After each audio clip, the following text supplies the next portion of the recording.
Welcome to this week's episode of the Inside Kingston Podcast, where experienced professionals, entrepreneurs, and community leaders based in Kingston upon Thames are invited on to share their story with us. I'm your host, Amir Rochalina. This week's episode of the Inside Kingston Podcast is brought to you by Holland Harnham Wills, a financial planning and wealth management firm based in Kingston upon Thames. Holland Harnham Wills specialises in retirement planning for senior professionals and successful business owners. Visit hhw-uk.com to start feeling more relaxed and confident about your financial future. Thank you for joining us for another episode of the Inside Kingston Podcast. I'm joined today by Sage Parmer. Sage is the owner of Sage's Health Store, focusing on natural health, wellbeing products, and zero waste. What's unique about Sage is how she decided to sell her pharmacy in Covent Garden, take some time off to spend with her children, and then follow her dream of opening a store right here in Surbiton, the town where she grew up. And be sure to listen to the end, where Sage shares with us more about her mission to help empower our local community to reduce the environmental impact we have on the planet.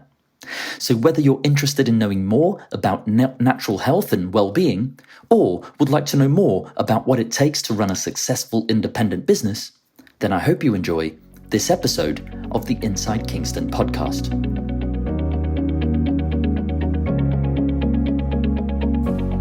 Welcome, Sage Parmer, to the Inside Kingston Podcast. Sage, I'm really excited about this conversation because I think these last few years have been quite rich in terms of content and even some of the global campaigns that we've seen to try to make us all a little bit more aware of the environmental impact that we could potentially have on the planet. And I think our listeners can learn a lot from your experience in this area. But to kick off this conversation, I'd like to go back in time, if that's okay. So Sage, Sure. Where did you grow up? In Surbiton. Oh, very Literally. Cool. Very local. Yeah, very local. I was born in Aberdeen in Scotland while my dad was doing his pharmacy degree. And when I was about 1 year old, my mum and dad bought a pharmacy in Surbiton. And I've been here since I was 1 year old. Oh, fantastic. And went to all the local schools, went to a local convent school. Been here since I was 45 years. Excellent. That's super cool. And what did you study after secondary school? I did pharmacy. I'm a pharmacist. I'm actually a qualified okay, so pharmacist. followed in the family's footsteps. Yeah, I didn't have a choice. My dad filled out my UCAS form for me and was like, "You are following in the footsteps." I've got me and my sister, and I'm the older one, and I am the prodigal son. Let's put it like that. Yeah, got it. Yeah, he literally filled out my form, and I went to Cardiff University to do pharmacy. Oh, fantastic! And could you tell us a little bit about your career journey before you set up your business? Yeah, sure. So I did my degree, I did my training. I locumed. My dad had pharmacies that he owned, and I didn't really want to work with him. I wanted to kind of branch out on my own. And I obviously, when he went on holiday, I worked for him. But yeah, I just basically called locuming. So I wasn't in like one set place. I'd work in lots of different like independent pharmacies, and then all the supermarkets that had pharmacies. So I had like a really like wide range of a wide range of people that I dealt with, because sometimes I'd be in the villages, sometimes I'd be in central London, sometimes I'd be literally out in the sticks where you have to drive 3 miles just to get a pint of milk. So those people are all very, very different people, like especially from the ones from central London. I love the community feel, but I also love the buzz. Then eventually my dad convinced me to get my own place, because just be a bit more settled. So he found me a pharmacy that was for sale on Drury Lane in Covent Garden. All right. It was a bit of a different pharmacy. It was a bit of a like holistic pharmacy, but it still was like a normal pharmacy. It had all the prescriptions and the medicines, etc. We just kind of took that over. But then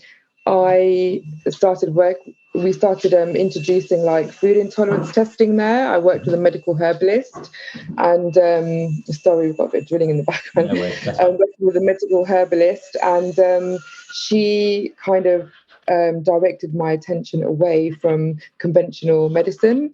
Like if somebody would come in, we would recommend all the natural therapies. And I think where my turning point was, there was a customer that came in, and she'd been trying to get pregnant for about 4 years, gone to like private doctors in Harley Street, had about 3 or 4 IVF treatments, and nothing was working for her. And me and this herbalist I worked with kind of put her on this kind of regimen, and did a lot of research. And literally 4 months later, she came in and she told us she was pregnant. Wow. And it was like literally like a turning point that we were just like, we couldn't believe it. And she had literally went full term, had the baby, and it was the turning point for me, actually, because really I just realized it's just realized actually, yes, medicine is key in a lot of illnesses, but it's not necessarily the cure. For certain things, like hers, she had a stressful lifestyle. There was lots of other factors where she couldn't get pregnant. It wasn't just the medical condition. And actually, we healed the other side and she fell pregnant. I'm not saying that happens to everyone, but for me, it was a turning point that, actually there is another way. So we started changing. I started changing the whole pharmacy, got rid of like all the normal conventional things, became organic, fair trade, took out all the chemicals. That's where my sustainability started. But then it was in Covent Garden, and I was working like 12 hours a day, hardly saw my kids, working 6 days a week. And I just had to make that decision that actually I need to be a bit closer to home. So even though it was a massive passion of mine, I had to put my family first. So sold that place about 4 years ago. Fantastic. But obviously, you took a bit of time off between selling that and opening your current store. But it seems like your current store encompasses a lot of the components that you've just mentioned there. So could you, to bring this conversation to the present, could you tell us a little bit about your business today? Yeah, so massively, because I realised that I love helping people. That's my thing. It's like a self-satisfaction. And also because I've done so much learning about the fair trade organic industry, it's like they are my favorite products. And when I sold that place, it sounds really silly, but I literally, it was like going cold turkey, because I was there with it every single day, and then I was at home with the kids, and I had twitchy thumbs. I couldn't do it. I was just like, what am I doing? I'm sitting at home. I'm not helping people anymore. My kids are a little bit older, and they were just like, Mom, you're not but you need to work. You need to be out there. You need to be a people person. Because what I started doing was I started selling a few of those products that I used to enjoy on eBay, and so I still had my foot in something. And my kids were like, you were not meant to just do this. You were meant to be in front of a person. And so I was just like, yeah, but I don't want to leave you kids alone again. And what do I do? And so I just was walking around Surbiton, and there just happened to be an empty unit. And then I'm one of those people that can't sleep at night because I think about dreams and aspirations. And, I wanted an easy life. And I thought, okay, I'll just get this little shop here. I'll run it by myself, get all my favorite products in, expand into the health food section rather than the pharmacy, and just take all the medicine out of it. And I thought, yeah, that'd be quite nice, a bit of an easier life. But then again, I just left from one thing to another. I started doing the refills, and I was like, well, this is not enough. I need to get more refills. I saw the plastic packaging that was coming in. And a lot of the companies was not still changing, but obviously it has evolved a lot over the last 2 years. Like some of the things that you get plastic free now, you would not have got like 4 or 5 years ago, because I don't think their businesses were not thinking that way. I think it has really hit home over the last couple of years.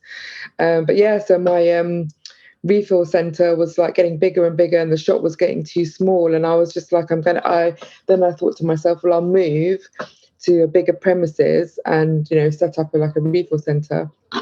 And then I just happened to be talking to the next door neighbour, telling him that I want to move, and he goes, well, so do I. And I was like, what do you mean? He goes, well, my unit's too small for me. This has happened at the beginning of COVID, and he goes, I need to move to a warehouse. And I just thought, literally, I was like, I never even asked to think if he would move, because that Surbiton glass had been there for like 40 years. So I never thought they would move. And I literally just went, I'll take over your lease. Literally, even without looking properly inside, even without asking what the rent was or anything, because I thought this is the ideal opportunity. Like, rather than move away, I'm just expanding next door, and I just jumped on it. Yeah, and it comes out in this conversation in spades, Sage, but that attitude that you have around like being a proper go-getter, and also, through serendipity, something comes up and you think, okay, let's go and do it. And it seems like that's what happened when your kids were telling you, hey, mum, you're better being a people person. And then suddenly with a chat with your, commercial neighbor, and suddenly, I'm going to expand. So there's a really interesting buzz around your store, around our community. And I think, again, it goes back to something I said at the top of the show, which is that there is more of a consciousness now, isn't there? That it doesn't take that much for all of us to do a little bit. No. To do just a little bit. You cannot. It's very difficult to completely change your lifestyle, especially when you have lived a different lifestyle. I think for the younger generation, it's going to be a lot easier because they are already being introduced to it at such a young age. But you don't have to do everything. It's just a little bit. Like, we get people coming in to fill up their laundry. I get them coming in every 2 or 3 weeks. Like, the number of plastic bottles that one person has reused again and again and again, if you multiply it by thousands and hundreds of thousands, it makes such a massive difference. I mean, I've had people come in with Coca-Cola bottles to fill up body wash, which is brilliant because they're reusing their plastic. Yeah. It doesn't matter what you have; it's you're reusing rather than and recycling, which is the main aim of all of this. Absolutely, and in fact, that moves me on to another thing that I wanted to ask you about, because I understand that you are part of. Well, you've created this project and you're running it, which is I think it's Surbiton's Zero Waste Zone. I think you've called it. Could you tell us a little bit more about that? Yeah. So basically, what we're doing, we've got our grand opening next Wednesday. So we're offering bulk refills of like dry foods, nuts, spices, vinegars, olive oils, anything like food, like your pantry foods, like pastas. So instead of, going to supermarket where things like pastas are packed in plastic and everything, you can bring your own containers, and we will just literally, you pay for what you take, because we have a weighing system. So you literally just pay, you can pay what you take, or if you don't have containers, we have paper bags. But basically, the whole idea is to get rid of the buying the single-use plastic. That's the idea of the whole shop, is getting rid of single-use plastic. And also apart from foods, we're going to have things about how you can actually change your lifestyle. Things like, simple things like plastic cotton buds can become paper cotton buds or reusable cotton buds. Plastic toothbrushes can become bamboo toothbrushes. Yes, you may have to, replace them a little bit quicker than you did a plastic one, but there's a massive pro against a con. Just little lifestyle changes of where you're using plastic, which is, just going to sit there on the planet. The items that we're going to sell are going to be biodegradable, ethically sourced, fair trade workers, which is another massive project of mine. So there is a reasoning behind my store, which not very many people know, and why I'm so passionate about making sure that it takes off the ground is about the fair trade. So basically, my mum and dad are originally from India, and my granddad, we're from a very poor village in India, very poor.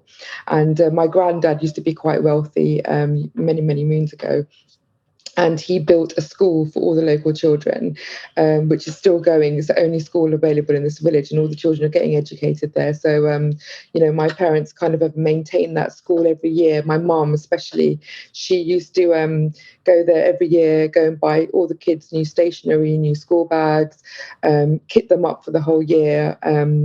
Used to make sure that they all had lunches and food. And my dad was very big on education. Like he was like, you need to get educated. Whereas at that time, it was in my village in India, the girls were always left behind to get educated. They always used to put the sons first, whereas my dad's belief was never to do that. And my mum was always a pusher because she always got left behind, even though she was very intelligent. Like all the brothers got an advantage. So the people of this village, like the wives, have always helped my mum in so many things. And they were all very intelligent, very creative, very articulate. And my mum always wanted to bring them up and give them like some sort of like a career where they could actually come up in themselves rather than just be at home cooking for their husbands. But their husbands are very old fashioned and would have pride and would be like, if somebody found out that their wives are working, it's like a sin out there. It's like they lose their ego. But my mum was very passionate about that. So last year, last November 2019, my mum and dad went to India to go and sort this out. My mum was, going to do a little project and get all the women of the family to make like a cafe, a cooking thing.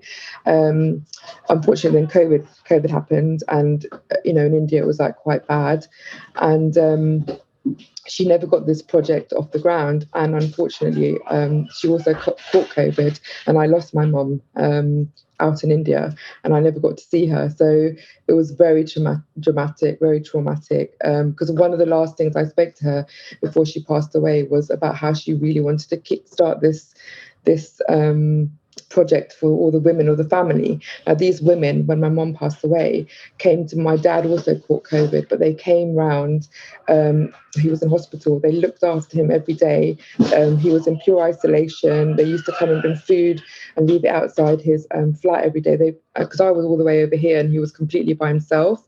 And they really looked after my dad. And so the aim of this project is that basically long run is that I'm going to get this all started up. I'm going to bring zero waste lifestyle commit to Surbiton, because Surbiton needs to be educated on it. Not educated, but they need an opportunity to be able to change. And I do want to educate people, because a lot of people still need to understand what it is, but especially about fair trade. So the end line is that I would like to fulfill my mum's dream and not build a factory, but start a small factory where they can make fair trade, ethically sourced products that we can sell here. That's the bottom line. Because I want to support the women that looked after my mum and dad, and it's like a bit of a family hereditary. So that is my goal, basically. Sage, that's absolutely beautiful. And I really appreciate you sharing that. I'm obviously very sorry for your loss. And more than that, I think that it's just so true that your mum's spirit and the intent of the energy she put behind this is alive and kicking through you and through this initiative. And you mentioned that the word educate Surbiton, educate the Kingston area. I think that is the right word, because I know you mean that in the best possible way. I mean, for me, I don't mean that in an ignorant way. No, of course not. I'll give you an example. Me. So by the fact that I did some research prior to our conversation, got me speaking with my wife about some of the cleaning products we use, just as everybody does at home. And the fact that, they're available now and reusable. Why really aren't we doing that? So it just shows you that even the little bit of research I did for this chat was already an education. Definitely. It's all about adaptation. People are so used to just popping out, you have to remember to take your empty bottles. You have to remember to, take your empty containers sometimes, or you're just out and you run out of laundry, then you end up picking it. It is just about it's about organization. I think ultimately it's just about being organized. But then if you're not organized, there are ways you can get around it. We will have, like we said, paper bags. We will have, we recycle everything. We only throw away rubbish that needs to be thrown away. So we may have empty bottles here, and we'll be like, well, we have an empty bottle, you take it. We're not going to charge you for the bottle, but it's getting recycled. So there is always ways. It's just it's an adaptation. It's about being organized. Like, you don't know when your laundry's going to run out, you don't know when your shampoo's going to run out, but once you get into the swing of things, it's easy. It becomes easier. I'm with you 100%. Yeah, it does become easier. Yeah. Sage, what are some of the key business lessons that you've learned throughout your life? I think one of the main business lessons I've learned is you need to learn to take a risk sometimes. I've never been scared to take a risk, but you also have to follow. You have to be happy. If you're not going to be happy, it's not going to work. Literally, everyone that works for me, if they don't come to work happy, it's not the right job for you, because you will only flourish if you enjoy what you're doing. Like I've said to my kids as well, when we were younger, our parents told us we had to be doctors and pharmacists and you had to have a certain profession to be successful. And that is so not true. As long as you have a passion for what you love doing, I think I've told both of my kids, you'll be successful in anything you do. Anything, just be happy. Yeah, I definitely second that. Yeah. Having come from a very similar family background in terms of how they pushed myself and my sister as well. So for sure, I agree 100% with that. And when you look back at your career journey to date, what are you most proud of?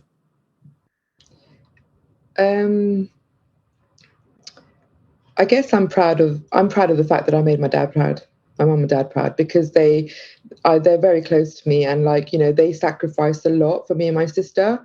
And so for me, I'm proud that I made them proud, and hopefully my kids will do the same for me. Yeah. So cool. Yeah, it is. I think that is one of the things I'm the most proud of, which is why, yeah. Very cool. And what next for you and your business? Are there any projects in the pipeline that you can tell us about? Yes, we are. Once we've set this place up and it's running smoothly, my existing store that we had, because it's right next door, because we're not breaking the wall in between, we're actually keeping them as two separate shops. We're going to be opening a plastic-free, like grab and go fruit and veg grocers, which a lot of local people have been asking for. Yeah. And then once that's set up, we're actually going to be investing in some food trucks. So they're not actual food trucks, they're like going to be the refill larder trucks. So what we're going to do is we'll have like the most, because like I said before, doing the whole refill thing is about convenience and remembering to take your bottles, and sometimes it's awkward, like, you know, we have a lot of population around us are not able to carry things, or it's not convenient for them to carry heavy laundry bottles home. So what we've decided to do is so all the heavy things that people can't carry in their normal bags, we're going to like literally say, okay, you know, we're going to be on this road on this day, so all the people in the local houses can bring their bottles to us, so it's easier for them, because it's all about ease. Like, that's why people don't do it. It's so easy to go on an online shop and order all your heavy items, because it saves, especially with COVID, we realised that a lot of people have now online shopping. So they don't go to the local shop, they have everything come to them. So if you can have them come to you with their container, it's kind of the same thing, but we're saving plastic. Yeah, I like that a lot. And again, it brings a community feel to it, doesn't it? And I think as much as people are loving, and I am for sure loving the convenience of having really gone gung-ho on some online shopping and things like that, I also, and I'm sure a lot of people vouch for this, are missing some of that face-to-face community aspect of things. And that brings that back big time. Like, I've worked for independent pharmacies, and I've worked for supermarket pharmacies, and I love working in independent pharmacies. I mean, you know, some people that come in, they just want someone to chat to, you know, and it's that feeling of having somebody who wants to listen to you, understand you, wants to actually like talk to you about something, not just like, you know, an online transaction, which is just like, you know, how many carry bags am I taking back today? Oh, 5, here we go, goodbye, shut the door. Especially with COVID, I think so many people are so lonely that you need that, for mental health, you need that face-to-face, absolutely. So if we can so a lot of people are also, because of COVID, scared to kind of like go out and about. So if we can go to them, hopefully it'll make life a little bit easier for them as well. But yeah, that's our next project once we're set up. Exciting times ahead. So yeah, it's very exciting. Very cool. So look, as we start to wrap up, I'd like to ask you a few quick fire questions that our listeners are always interested in. So Sage, what do you do to relax outside of the office?